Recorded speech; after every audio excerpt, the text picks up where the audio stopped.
Hi folks, welcome to Cronometer University. In today's video, we will cover how to submit a scanned food on our mobile app.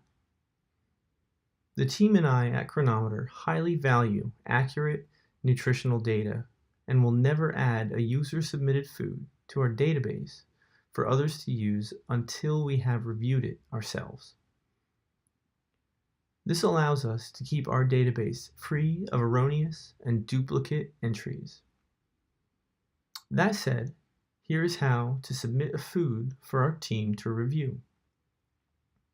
When you use our barcode scanner feature and the food you scan is not in our database, you will be asked to submit the missing food and create a custom food for personal use.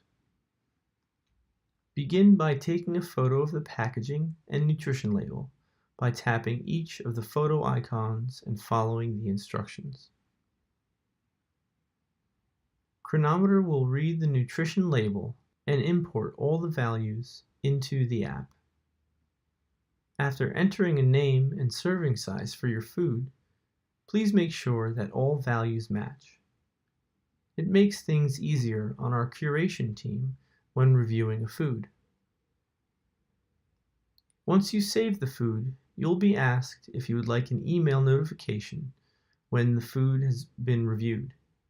Then you can log the food to your diary. We'll let you know if your food was added to the database for others to use, or if we rejected it, and why.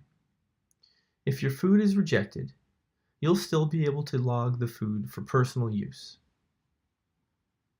If your food does meet our high standards, we will make it available for everyone to use. And that is everything you need to know about missing foods and how to submit foods to our curation team. If you have any questions, you can send us a mail at support@cronometer.com. Be sure to like and subscribe to our channel to keep up to date with the latest information about the app. Thanks for watching.